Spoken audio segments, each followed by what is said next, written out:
ഒരു top class performance ആണ് ഇന്ത്യയുടെ ഭാഗത്തു നിന്നുണ്ടായത്. പക്ഷേ ടോപ്പ് ക്ലാസ് പെർഫോമൻസ് ഉള്ള ഒരു അല്ലെങ്കിൽ ടോപ്പ് ക്ലാസ് പെർഫോമർ ആയിട്ടുള്ള ഒരു ടീമിന്റെ ഭാഗത്തു നിന്നുണ്ടാവുന്ന പുവർ പെർഫോമൻസ്. എൻഡ് റിസൾട്ട് വരുമ്പോഴത്തേക്ക് ഇന്ത്യ 15 ഓവറിൽ 208 റൺസ് ചേസ് ചെയ്തിരിക്കുന്നു.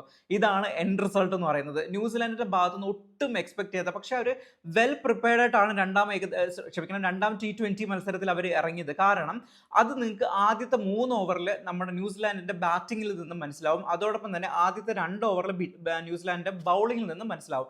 ആദ്യത്തെ ടോപ്പ് ഓർഡർ ആയിട്ടുള്ള കോൺവേയും അതോടൊപ്പം തന്നെ സെഫേർട്ടും ചേർന്ന് ആദ്യത്തെ 3 ഓവറിൽ 43 റൺസാണ് അടിച്ചത്. അതിൽ 2 ഓവറിൽ നമ്മുടെ ഹർഷീപ് സിംഗിന്റെ 2 ഓവറിൽ ഏകദേശം 36 റൺസ് അടിച്ചു കൂട്ടുകയും ചെയ്തു.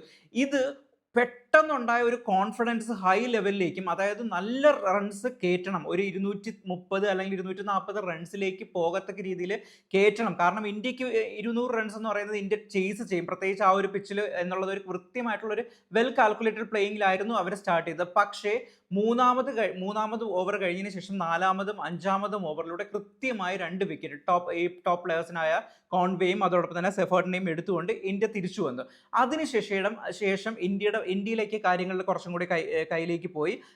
നമ്മുടെ ന്യൂസിലാൻഡിന്റെ ഭാഗത്തു നിന്നുള്ള ടോപ്പ് ഓർഡേഴ്സിന്റെ ഭാഗത്തു നിന്നുള്ള മൊമെന്റം നഷ്ടപ്പെടുകയും ചെയ്തു. പിന്നെ രച്ചിൻ രവീന്ദ്രയും ഫിലിപ്സും മിച്ചലും ഇവർക്ക് കൃത്യമായ ഒരു പാർട്ണർഷിപ്പ് നന്നായിട്ട് ബിൽഡ് ചെയ്യാനായിട്ട് പറ്റിയില്ല. രച്ചിൻ രവീന്ദ്ര അവിടെ ഒരു സ്ഥലത്ത് നിൽക്കുമ്പോഴത്തേക്ക് നമ്മുടെ മിച്ചൽ ഔട്ട് ആവുന്നു, ഫിലിപ്സ് ഔട്ട് ആവുന്നു, 19-18 റൺസിൽ ഔട്ട് ആവുകയാണ് ചെയ്യുന്നത്. പിന്നീട് സാറ്റ്നർ എത്തുന്ന സമയത്ത് ഓൾറെഡി രച്ചിൻ രവീന്ദ്ര ഔട്ട് ആവുന്നു. പക്ഷെ അവർക്ക് അപ്പോഴും റൺ റേറ്റ് നല്ല രീതിയിൽ 10+ റൺ റേറ്റിൽ ആവറേജ് റേറ്റിൽ നന്നായിട്ട് കയറി പോകുന്നുണ്ടായിരുന്നു. പക്ഷെ ആ ഒരു മൊമെന്റം കീപ്പ് ചെയ്യാനായിട്ടുള്ള ഓപ്പോസിറ്റ് സൈഡിൽ ഒരു ബാറ്റ്സ്മാൻ നന്നായിട്ട് പെർഫോം ചെയ്യുന്നില്ലായിരുന്നു. സാറ്റ്നറിനാണെങ്കിലും രച്ചിൻ രവീന്ദ്രയ്ക്കാണെങ്കിലും കൂടെ ഒരു സപ്പോർട്ട് കിട്ടാത്തൊരവസ്ഥയിലേക്ക് കാര്യങ്ങൾ പോയി. അങ്ങനെയാണ് 240-230 റൺസ് എടുക്കേണ്ട ന്യൂസിലാൻഡ് ടീമിലെ 208 എന്ന് പറയുന്ന ഒരു ചെറിയ ടോട്ടലിലേക്ക്, അതായത് ആ ഫസ്റ്റ് സ്റ്റേജ് ആദ്യത്തെ 6 ഓവർ നോക്കുമ്പോഴത്തേക്ക് 230-240 പോയിന്റ് ആ ടീമിനെ തളയ്ക്കുക എന്ന് പറയുന്നത് നിസ്സാര കാര്യമില്ല. അതിൽ ബ്രില്യൻ്റ് ആയിട്ടുള്ള എഫേർട്ടാണ് ഇന്ത്യൻ ബൗളേഴ്സിന്റെ ഭാഗത്ത് നിന്ന് വന്നിരിക്കുന്നത്. ഇനി നേരെ ബൗളിങ്ങിലേക്ക് നേരെ നമ്മുടെ ന്യൂസിലാൻഡ് വരികയാണെങ്കിൽ എന്താ സംഭവിക്കുന്നത് വെച്ച് കഴിഞ്ഞാൽ, അഭിഷേക് ശർമ്മയ്ക്കെതിരെ കൃത്യമായി വെൽ പ്ലാൻഡോട് കൂടിയാണ് ന്യൂസിലാൻഡ് വന്നത്. അഭിഷേക് ശർമ്മയ്ക്ക് അവർ ഫീൽഡിംഗ് സെറ്റപ്പ് ചെയ്ത് നോക്കണം. ഡീപ്പ് സ്ക്വയറിലായിട്ടാണ് ഫീൽഡിങ്ങിൽ ഇട്ടിരിക്കുന്നത്. യൂഷ്വലി എവിടെയാണ് ആ ഫസ്റ്റ് ഒരു 2-3 ഓവറെങ്കിലും മിനിമം അടി തുടങ്ങുന്നതിന് മുമ്പെങ്കിലും ഫൈൻ ലെഗിൽ ഫീൽഡർ വരാനുള്ള അഭിഷേകിനാണെങ്കിലും സഞ്ജു സാംസൺ ആണെങ്കിലും അവർ ഇട്ടേക്കുന്നത് ഡീപ്പ് സ്ക്വയറിലായിട്ടായിരുന്നു ഫീൽഡിംഗ് ഇട്ടിരുന്നത്. കൃത്യമായി കോൺവേക്ക് ഫസ്റ്റ് തന്നെ സഞ്ജു അടിച്ച് കയ്യിൽ കൊടുക്കുന്നു, ഡ്രോപ്പ് ക്യാച്ച് ചെയ്യുന്നു.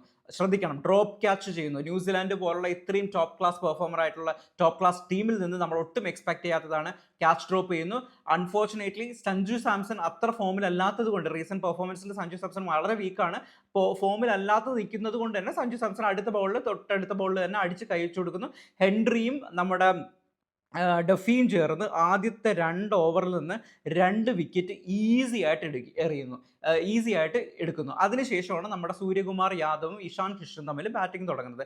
പക്ഷേ മൂന്നാമത് ഇവിടെ ഒരു പിഴവ് സാറിന്റെ ഭാഗത്തു നിന്നുണ്ടാവുന്നത്, 3-ാമത്തെ over Henry followed by Henry എറിയേണ്ട സ്ഥാനത്ത് ഹെൻറി അവിടെ മാറ്റിയതിനു ശേഷം, നമ്മുടെ ഹെൻറിയെ മാറ്റാൻ പാടില്ലായിരുന്നു, പക്ഷേ ഹെൻറി അവിടെ മാറ്റിയിട്ട് നമ്മുടെ ഫോക്സിനെ കൊണ്ടുവരികയാണ്. ഈ ഫോക്സിനെ കൊണ്ടുവരുന്നതാണ് ഒരു റോങ് ഡിസിഷനായിട്ട് എടുത്ത് പറയേണ്ടത്. ഈ ഫോക്സിന്റെ ഒരൊറ്റ ഓവറിലാണ് കളി മൊത്തം മറിയുന്നത്. കാരണം ഫോക്സിന്റെ ആ ഒരൊറ്റ ഓവറിൽ ഏകദേശം 24-25 റൺസ് ഒരൊറ്റ ഓവറിൽ അടിക്കുന്നു. അതോടുകൂടി ഈ ന്യൂസിലാൻഡിന്റെ കയ്യിലിരുന്ന കളി നേരെ ഇന്ത്യയിലെ കയ്യിലേക്ക് വരികയാണ്. ഇഷാൻ കിഷൻ ഒറ്റയടിക്ക് തന്റെ ബാറ്റിലേക്ക് കൊണ്ടുവരുന്നു. അത് ഇന്ത്യൻ ടീമിന് വളരെയധികം സ്പിരിറ്റ് കൊടുക്കുന്നു. ഇന്ത്യൻ ക്രീസിൽ നിൽക്കുന്ന ബാറ്റ്സ്മാൻമാർക്ക്, സൂര്യകുമാറിനാണെങ്കിലും ഇഷാൻ കിഷനാണെങ്കിലും സ്ട്രോങ് ആയിട്ടുള്ള ഒരു സ്റ്റാർട്ടിംഗ് ഫൗണ്ടേഷൻ അവിടെ കിട്ടുകയാണ് ചെയ്യുന്നത്. ഇതിൽ നിന്ന് ന്യൂസിലാൻഡിന്റെ കളി അപ്പാടി പോവുകയും ചെയ്തു. പിന്നീട് വരുന്ന ഓവറുകളെല്ലാം അടിച്ച് കസറുന്ന ഇഷാൻ കിഷനെയും അതോടൊപ്പം തന്നെ സപ്പോർട്ട് കൊടുക്കുന്ന സൂര്യകുമാർ യാദവിനെയും ആണ് കണ്ടത്.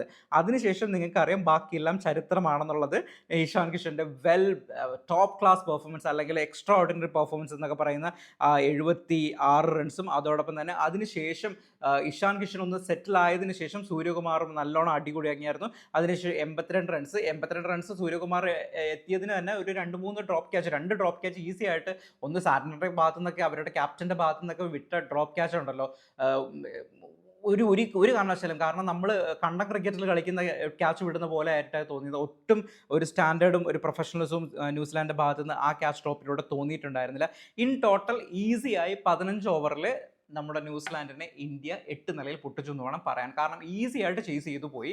ഒരിക്കലും ഒരു രീതിയിലും പിന്നീട് അങ്ങോട്ട് ആ 2 ഓവർ കഴിഞ്ഞതിന് ശേഷം ഒരു രീതിയിലുള്ള ഒരു മൊമെൻറ്റും വളരെ പുവറായിട്ടുള്ള ഫീൽഡിംഗ് ആയിരുന്നു. അതിനുശേഷം ബൗളിംഗ് ആണെങ്കിലും പിന്നീടാണെങ്കിൽ ഹെൻറി ഡുഫി എല്ലാം വന്നിട്ട് അവരെല്ലാം നല്ല രീതിയിൽ അടി മേടിച്ചിട്ട് പോകുന്ന ഒരു കാഴ്ചയാണ് നമ്മൾ കണ്ടത്. ഇതായിരുന്നു രണ്ടാം T20യിൽ സംഭവിച്ചത്. എന്തായാലും വെൽ പ്ലേഡ് എന്ന് പറയുന്നത് ഇന്ത്യ തന്നെയാണ്. ഒരു രീതിയിലും ബാറ്റിങ്ങിലാവട്ടെ ബൗളിങ്ങിലാവട്ടെ ഫീൽഡിങ്ങിലാവട്ടെ ഏത് രീതിയിലും ഇന്ത്യ എക്സ്ട്രാ ഓർഡിനറി ആയിട്ട് ചെയ്തു. ഇന്ത്യയുടെ T20 ടീം സ്ട്രോങ് ആണെന്നുള്ളതും നല്ലൊരു ഫൗണ്ടേഷനാണ് ഇന്ത്യക്ക് കിട്ടുന്നത്. വേൾഡ് കപ്പിലേക്ക് പോവുകയാണ്. അതിന് വേണ്ടിയിട്ട് ഇന്ത്യക്ക് നല്ലൊരു ടോപ്പ് ക്ലാസ് ടീമിനെയാണ് കിട്ടിയിരിക്കുന്നത്. പക്ഷേ സഞ്ജു സാംസനെ നോക്കുകയാണെങ്കിൽ നമ്മൾ സഞ്ജു സാംസണിൻ്റെ കുറച്ച് റീസെൻറ്റ് പെർഫോമൻസ് നോക്കുകയാണെങ്കിൽ വളരെ വീക്കാണ് സഞ്ജു സാംസൺ. ഇപ്പോൾ ഒരു ഈ സീരീസിൽ തന്നെ 2 മാച്ചസിൽ കൂടെ സഞ്ജു സാംസൺ ആകെ എടുത്തേക്കുന്നത് 16 റൺസാണ്. അതുകൊണ്ട് സഞ്ജു സാംസൻ്റെ ബാറ്റിങ്ങിൽ ഇന്ത്യ ഒന്ന് കൺസേൺഡ് ആവേണ്ട ഇരിക്കുന്നു. ഇനി 3 മാച്ചസും കൂടെ ഉണ്ട്. ഇനി ചാൻസ് കൊടുക്കുമെന്ന് അറിയത്തില്ല.